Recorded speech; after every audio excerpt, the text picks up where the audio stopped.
Good afternoon, everyone, and welcome back to another episode of the Advocacy Help Desk. As you'll notice from those on screen, Andy Polk is taking the day off today.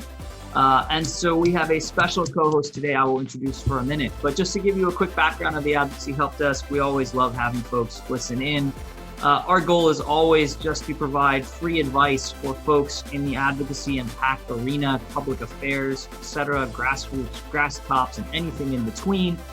Just to give folks an idea of what's going on, right? Catch up, discuss challenges, discuss what people are up to. So always excited to have folks join us, challenge us, listen in, and of course, subscribe on advocacyhelpdesk.com. Today, we have a great guest, as always, and a great co-host. Sitting in for Andy Polk today is Mr. Nick DeSarno of the Public Affairs Council. Welcome, Nick. Thank you, Brian. Thanks to Andy for taking the day off so that I can do this.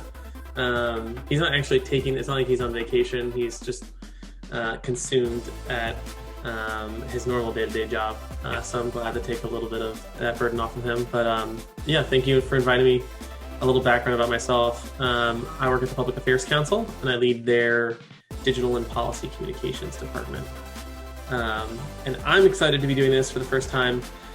Because we've constantly been listening to all of these episodes. I've been a guest on here as well. And so with that, I'd like to invite or introduce our guest, Jeff Evans, who is the Associate Director of Public Policy at the American Society of Association Executives, ASAE. And so ASAEs have been really busy during the last couple of months. They have not been just hanging out at home. They have been doing a ton of work related to PPP, and they've been helping associations navigate kind of a really tremendous uncertainty that is going on right now. They've been helping their members with not only public policy, but providing them with how to run their association during this time. And so, Jeff, if you want to talk a little bit about yourself and your previous experience and how you ended up at ASAE. Sure. Thank you, Nick. Thank you, Brian. It's very nice to be with you guys. And I have actually been hanging out at home, but I was going to say, Jeff, you look very well rested, buddy. Good to sleep. Thank you. I'm glad to hear that. But no, hanging out at home, but working my butt off. As I think most of us are, and obviously, I hope it goes without saying, just grateful to have a job and be in a knock on wood, relatively secure position. But so first, I think I'll give you a little bit of background on me, and then I'll go into ASAE. That'd be great, Jeff. I'd love to know, what we always like to do on the show is ask people sort of how they got to where they are. So would love to know the stuff that you're doing at ASAE, and then for those in the space, just how you ended up there, and then let's talk about the issues and what you guys are up to. Sure. Well, I got to where I am by aging. It's like on an accelerated basis lately. But no, I mean, jokes aside. So as I mentioned to you before we started the recording, I'm in the DC area, native Virginian, growing up in Fairfax. So I was always very close to the whole policy thing. My parents both politically inclined, and my mom actually worked on the Hill for 35 years. I still have no idea how she did it. And my dad worked for over 20 years for a trade association in the maritime industry. So, I got a lot of, the policy, the constituent focus, the, trade angle, association angle, which I'll get into more in a minute. And just have a lot of memories, very fond memories of walking around in the House, office buildings, in the Senate office buildings. Yeah. Actually, one of my earliest memories was meeting Senator John Glenn when I was 4 years old. We were in Senate Hart, and I just remember my mom grabbing my hand and scurrying over to this old guy. I was 4 years old. She was like, Senator Glenn, would you please shake my son's hand? And like I have the memory of being like, who is this? Like, why should I care right now? But obviously, I don't know, a little while later, a few years later, it dawned on me how cool that was. But a lot of things like that, meeting legislators, on a more personal basis, the ones my mom worked for. She worked for Max Baucus for a long time. He was chair of the Senate Finance Committee for a period of time. So, all that was pretty cool stuff. And, went to school, graduated, and, around the Great Recession, I used to always feel sorry for myself. And now I feel with the bottom of my heart, sorry for, the kids who are graduating now. I can only imagine how difficult it is. But I worked on the Hill as my first job for an outgoing congressman. I was his last staff assistant. And I've decided that, if I ever live a life worth writing memoirs about, they will be called The Last Staff Assistant. So I hope you like that. But from there, jumped into the nonprofit space, worked for an education organization, health advocacy organization, worked in healthcare. And in that position, that's where I met Mary Kate, my boss, who has been a guest of yours. Mm-hmm. And we got to know each other pretty well. And she had rightfully gotten promoted, and one day it was like, there's this opening, you want a job? And I said, sure. I love it. I love it. Yeah. I love it. Now, we have had Mary Kate on before, as you mentioned. She was our last guest in the studio. So I guess my memoirs of hers could be last guest. But, she came in and told us a little bit right at the beginning of all of this, sort of what you guys were up to at ASAE. Now, I know, Nick, you are a big fan of ASAE. From the outside, Nick, can you give us a little bit of why you're a big fan and what ASAE does for you as an executive? Yeah. So there's wonderful things that ASAE can do. First is you should just get everyone in your association a membership.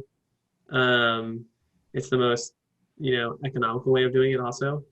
And so I think one of the great things is that they provide services to, the head of your HR at your association, but also the IT person. And there's a great group of them that do a lot of work, and there's membership stuff. And so communications, whatever you do at an association, even if it's not advocacy, ASAE is your professional home there. We're the Public Affairs Council. We focus on just advocacy. We don't, we don't do anything about membership or stuff like that for our association members. And so the thing that I really get my value out of it is I'm always looking for kind of the perspective of what someone at an association is doing in my similar line of work. I'm always they have ASAE Collaborate, which we were just talking about before we got started, which is a online kind of discussion board. And I'm always searching through that to see if someone has, used this, IT vendor for that, or has anyone used a mobile conference app that they really enjoyed. And then you can see other people posting. And so it's a really helpful community. But the staff member, at ASAE, it's a fairly large association itself, has always been super helpful. And so if I have questions about what's going on and how it might affect my association, it's fairly like kind of white glove service there, in the sense that you can contact them and they usually get back to you really quickly and say, actually, Nick, no, that's not going to affect your association, or yeah, that's something that we're looking at. Not to give you a bunch of emails, Jeff. But that's some of the things that I found to be tremendously helpful. And I also think it's kind of funny. You mentioned that your parents were Hill staffers. Brian's parents were also involved in politics, and he lived in DC and grew up in DC. So you're probably the only two tolerable people that are DC natives. I appreciate that. Jeff, I do have similar stories of, walking into TJ Maxx or a Marshall's or something, and my mom's like, hey, that's a congressman or that's a senator. And I was like, hey, what? Yeah, okay, great, Mom. Yeah, crazy. But yes, that's a good point, Nick, and one that I don't always bring up. Just real quick, in lobbying circles around here, like when I tell people that I'm actually from the area, they're like, so you're one of those, it's like weird, Mm-hmm. It's like, what's wrong with you that you didn't, leave your place of birth, Yeah, right. Or it's those of us that tried to get away that kept pulling back in, right? But it's like I got into advocacy, and it's like, it's DC, what I mean? So where else would you be? I love it. Well, look, Nick, it's a great discussion of what ASAE does and how multifaceted they are. And it's similar to actually the same thing with Public Affairs Council, just in terms of the consults and the counseling that you guys provide in terms of when someone in the space has a question. If it's more advocacy oriented, they can go to both groups, right? But if it's more membership oriented, then they go to the ASAE. And there's a nice concert that you both work together on. I love it. I mean, I think both of these groups do great things, and I love the perspective that you each bring. I know we've talked to ASAE and Public Affairs Council on both of those things. Jeff, I want to dive into a little bit, let's get into the advocacy side of things, right? We've done our introductions, we've done sort of the background, we've done what people do. Tell me a little bit more. I've been looking at Mary Kate's tweets all about sort of the work that you guys are doing on PPP and for associations. Let's break it down to just a couple bullet points. Where is the what is the downfall that you're facing right now, right? Or the downside that you're facing right now, and what are you guys fighting for? Like, let's just break it down a couple bullet points of what you guys are looking at doing right now. Sure, that's a great question, and I would actually like to take a step back. I was remiss earlier. I probably spent a little bit too much time on myself, but ASAE is the Association for Associations, and in every area, not just policy and advocacy. We help professionals do their job better through, tangible resources and education, career development, and support. We help the organizations themselves, with decision-making guidance, et cetera. And from the advocacy angle, we don't advocate those specific mission issues of our members, rather those broad-based issues that connect the entire community. And so I wanted to segue into what we're working on now, and that is very simply relief amid COVID. Sure. And a broad-based issue, I think that is more broad-based than any of them is the simple notion of existing, from an organizational standpoint. Sure. And so when it comes to the CARES Act and the Paycheck Protection Program, C6s, which are our biggest member, our biggest stakeholder, 501c6 organizations, nonprofit associations, and a few others were kept out of the PPP. Now, some associations might not necessarily be a C6. Many of them are C3s, some are C4s, some are C5s, but C3s were taken care of in the PPP, and the bulk left over falls in C6. So in that role of being the Association for Associations, we have not just been trying to secure that relief that we feel was unjustly kept from us, for a lack of a better way of putting it there, but the reasons for which we were restricted from this necessary, absolutely required relief are things that we're trying to push back on, because they are mischaracterizations, and specifically the perception, the misperception, the misconception among Congress, the lawmakers and their staff, that associations exist only to influence public policy. I mean, yes, of course, that is one of the facets of their roles. As an association was created to to support a specific constituency, an industry, a profession, a grouping of people. And one of those ways that support manifests itself is to lobby. And there are many, many other ways that it manifests itself. Specifically, again, the education, the resources, the career development, the networking, the coaching, all of that, right? And so Congress said, no, they're lobbyists, they shouldn't get money. And so not only is that untrue from our perspective, and yes, there are plenty of large associations that spend a boatload of money on lobbying, but there are also 63,000 C6s, 501c6s, and those big ones, we're only talking about a few dozen. The vast majority have 5 employees. Gotcha. And if they lobby, it might be a little bit at the state level, and if they do it at the federal level, it's probably through their umbrella organization. But not only is that characterization of they're only lobbyists false, but it also completely overshadows, if not flat out ignores, those other ways, tangible, fundamental ways in which we support not just those constituencies I've mentioned, but thereby the economy itself. And I don't mean to sound cheesy and stuff, but this is very much macro stuff. And associations are so deeply and tightly interwoven with how everything works. You know, and PPP was created to sustain these groups that the associations exist to support, right? So it's like, we exist to support these groups that Congress is propping up, but by doing the thing we were created to do, you know, we're being punished, you know, all because of optics, frankly. And people, when they hear the word lobbyist, you know, so, you know, I like it. One, I love that we're diving deep into policy. We haven't really had one of these podcasts yet. So if you're listening this week, it's a policy podcast. It's great. I love it though, and I know, Nick, you can speak to this, especially with your prior experience as well, but because it is that mischaracterization, which happens not only to the association itself, but to the individual portions of associations, right? The advocacy effort, the grassroots effort, the PAC effort, right? We talk about being employee-led PACs rather than corporate money, right? It's these mischaracterizations that continue to come into play with what we all do that don't do anyone any good. I mean, I know, and Nick, you can speak to this too, is the events that every association puts on. Well, clearly that's putting people in hotels, that's putting money in restaurants, that's putting everything everywhere else, and all of those other supporting industries.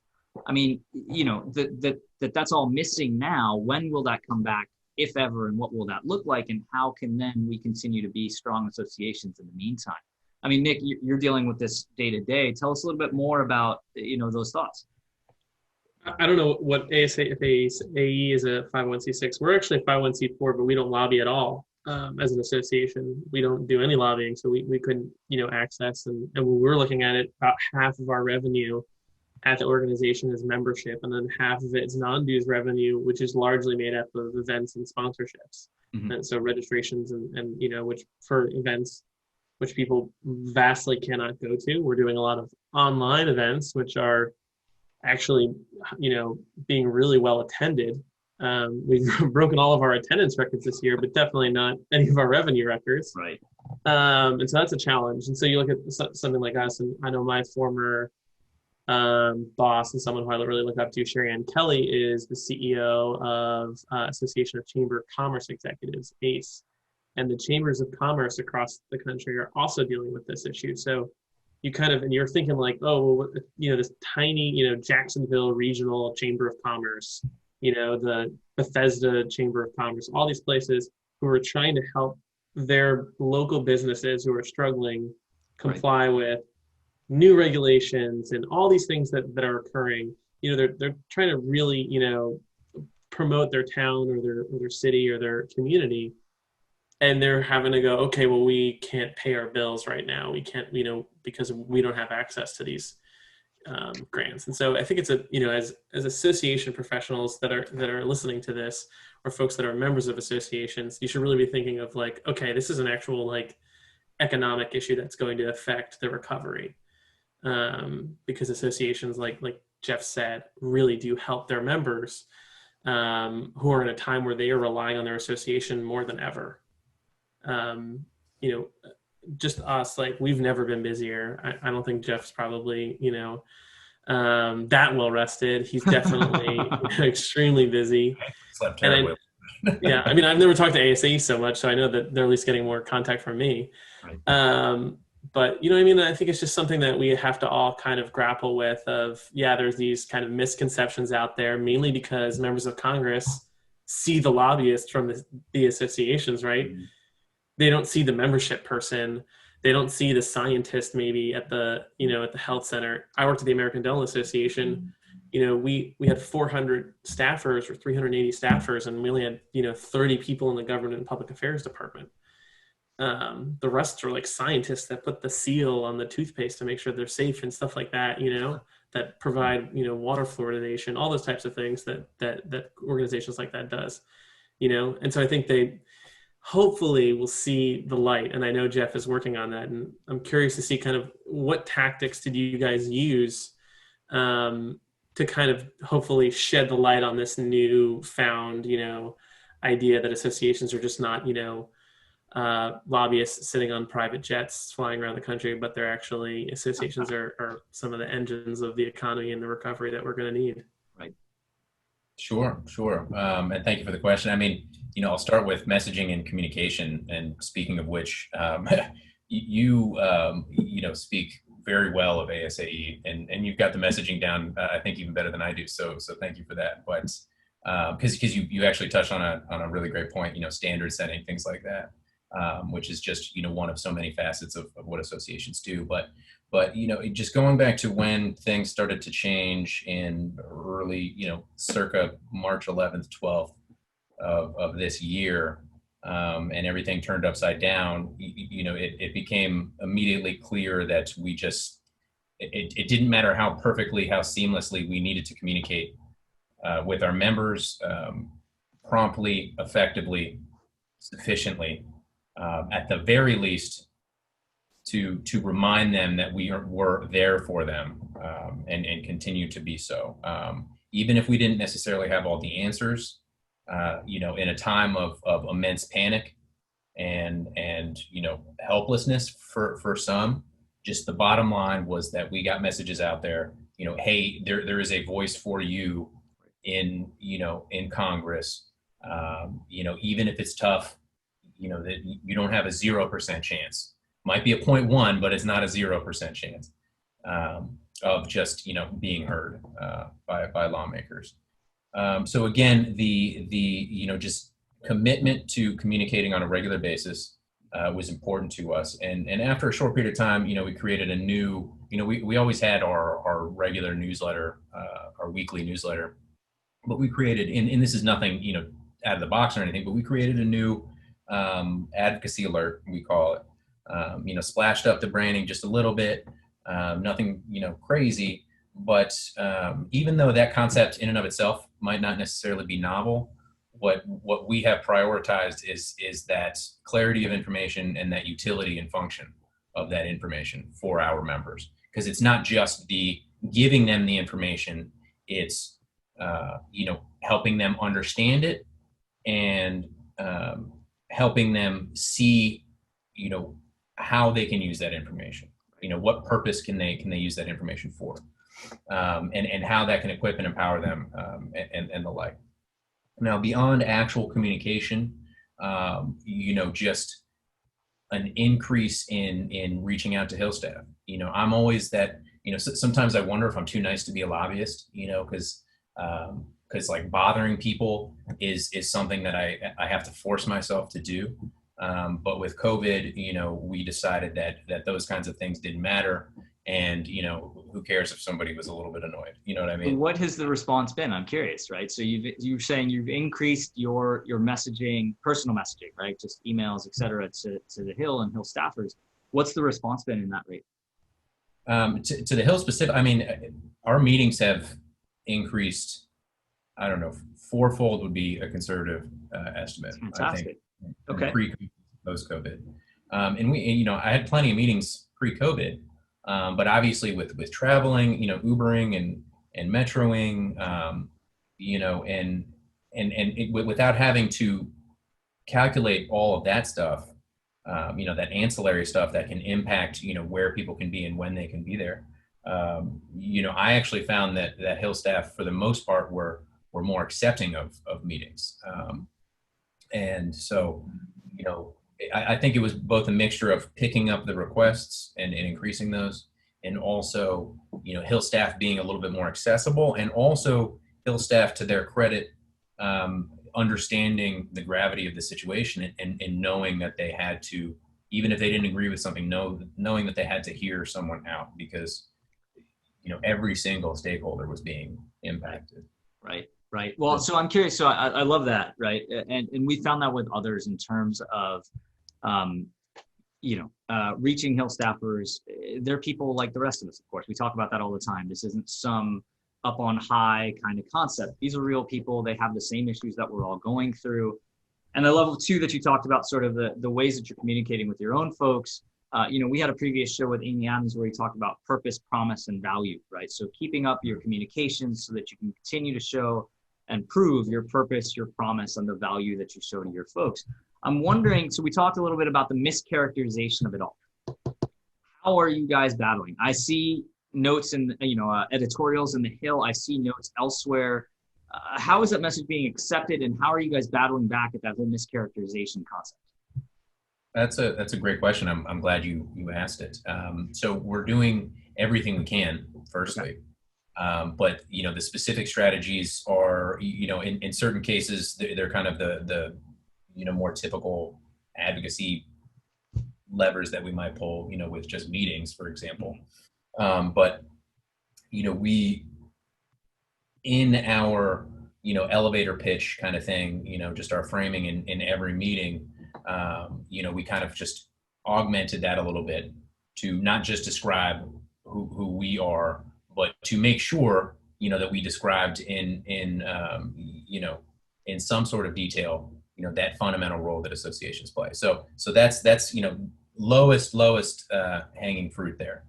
And we a couple of times, 3 times now actually, we've done community sign-on letters.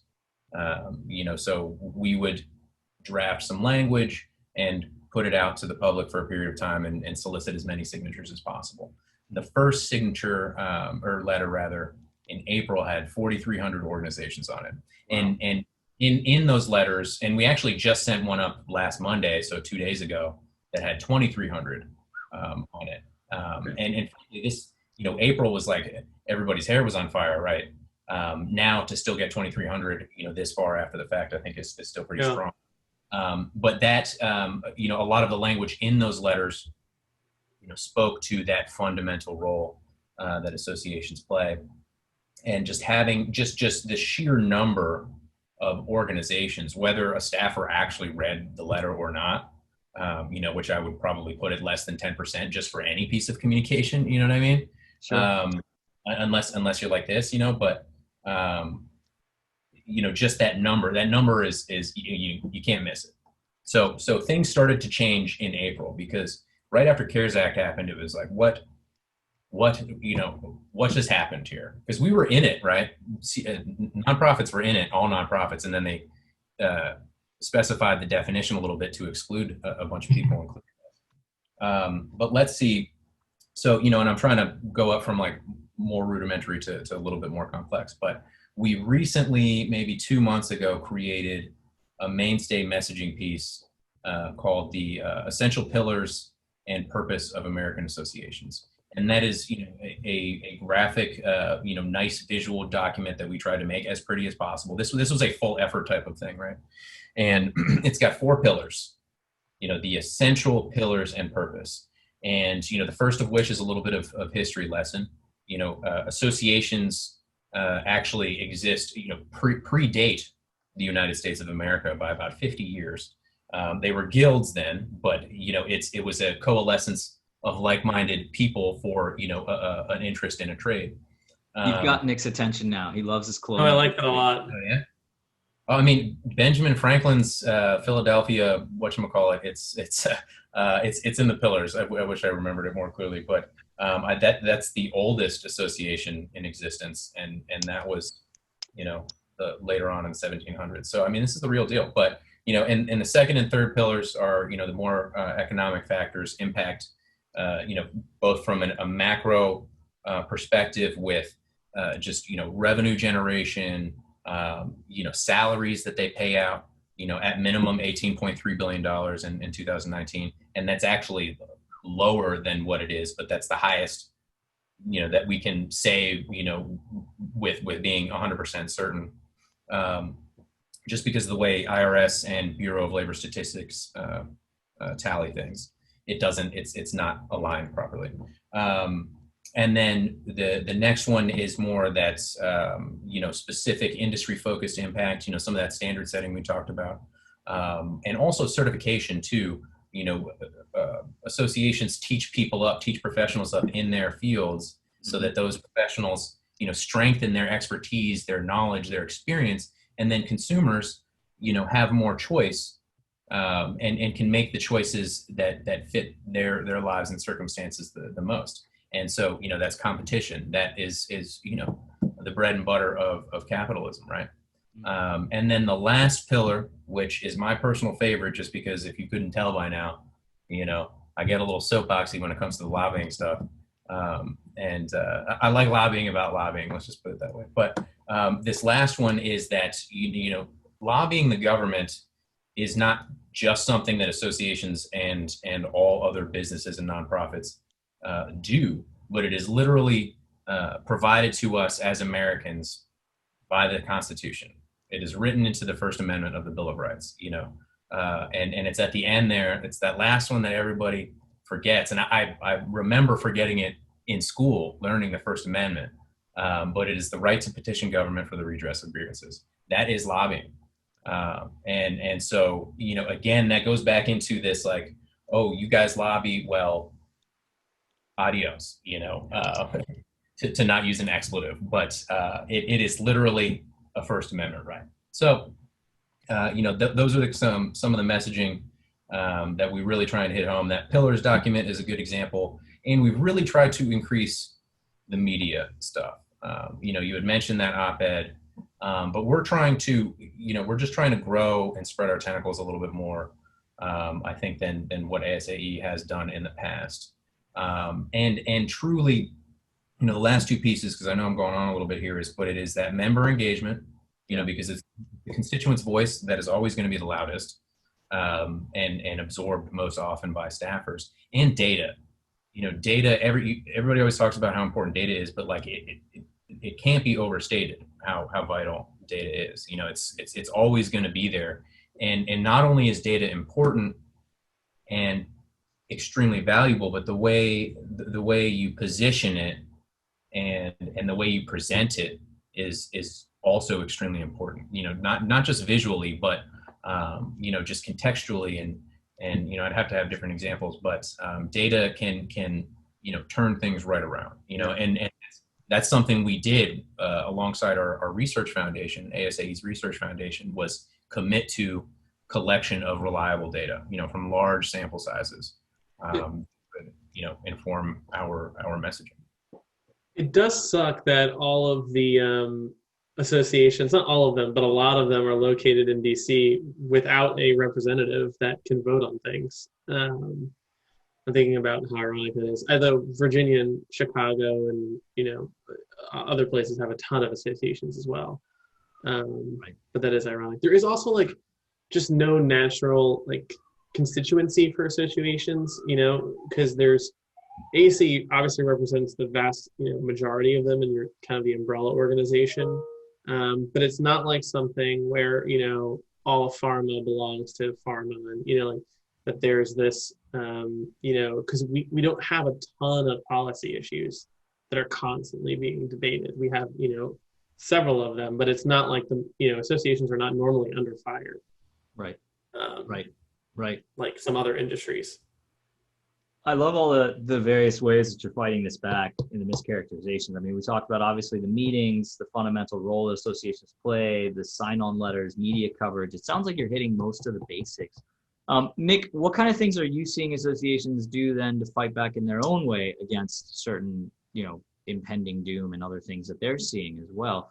So, a lot of these are the typical items. Is this what you're seeing also when we're talking about things? Obviously the data, of course, the creativity, the engagement. Is that what associations should be doing, are doing, et cetera?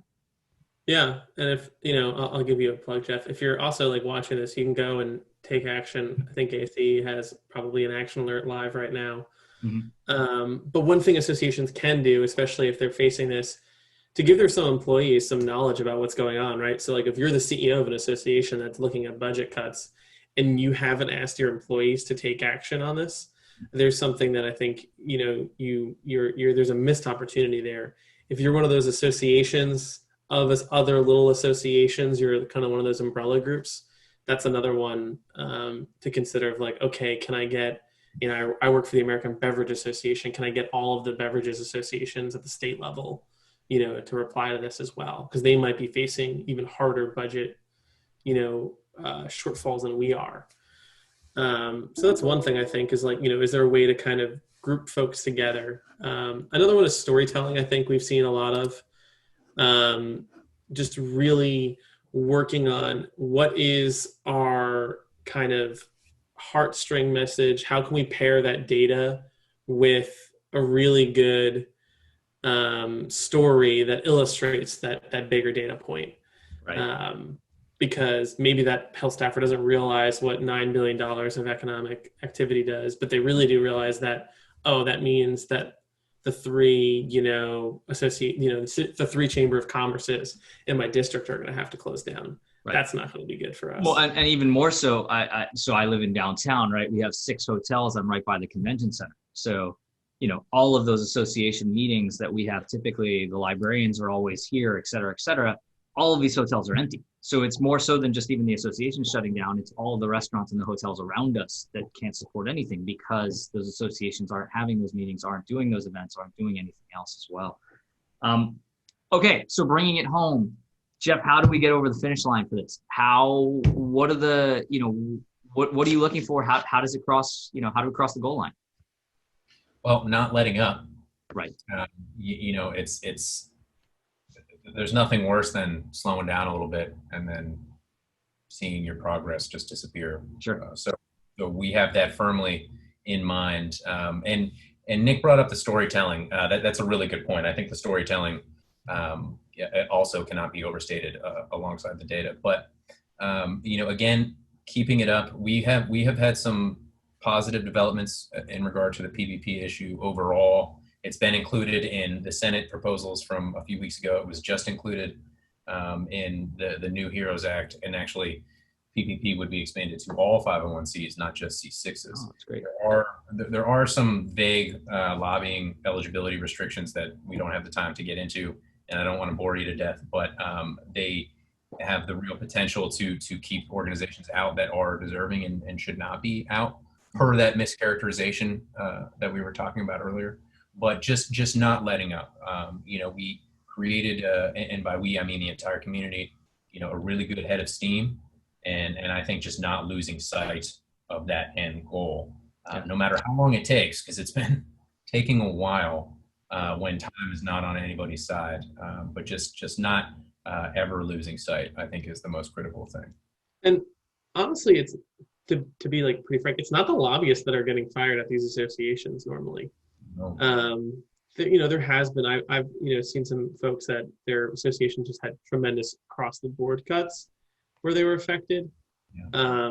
But the vast majority of associations are not going to cut back the folks that are going to be the voice of their industry during the most important time that government is playing, and so they're going to cut the meetings person. Or they're going to cut the salesperson or, the comms person. They're not cutting the lobbyists anyway. So it's not like, that this, payroll protections is just going to go, straight into this lobbyist salary. It's not, they're essentially protected by government being so important during this crucial time. Well, and you mentioned it previously too, Nick, just in terms of, especially given the election, we don't know what's going to happen, but the worst thing that could happen for an association is to cut back in government relations right as a new Congress, a new president, potentially a new Senate, a new House, a whole new world potentially opens up, and the association just isn't there anymore to protect and enable and do all those great things they do. You guys are speaking my language, and this ties directly into those vague lobbying languages or provisions I was talking about, and I'd love to talk about them, but there's just too much information. But and we appreciate that, Jeff. I think we've hit all the high points here. I've got great notes on just everything you guys are doing, both what ASAE does, how they impact. I love the fact that you're absolutely right. And Nick, you brought it up at the very beginning too. ASAE is more than just an advocacy group, right? Yes, that is one of the things they're doing now, but it is one of those groups where I can contact somebody if I'm having this issue or that issue or this issue and find a contemporary somewhere else or a colleague somewhere else that's doing something similar there. So I love that. I think it's great, obviously, the work that you're doing for associations. What we always say is simply that, a person's passion isn't necessarily taken away by COVID. They still love what they do. And maybe they're able to continue to work, maybe they're not, maybe it's, whatever it is, but the association is there to help them in the long run. And so punishing the association doesn't make any sense. And I think that the work that you guys are doing, Nick, your experience with the associations themselves and ASAE especially is great. And then we got a lot of little bullet points that we'll put out on the website in terms of what great work you're doing. We'll link to the different media pieces that you guys have done and just show the progression. Because I also think it's a great sort of case study in a progression from where we started 6 months ago to the work you're doing now and the work that you're hoping to continue to do into the future. So with that, Jeff, thank you so much for joining us today. Great conversation. Nick, thank you for being our co-host this afternoon. And of course, you can find us as always at advocacyhelpdesk.com, online on Spotify, iTunes. We're on YouTube as well. Subscribe anywhere you feel comfortable, and just keep advocating, as my friend Andy Polk would say. Until next time, thanks again, gentlemen. Talk to you guys soon. Hey, Thank you, Jeff.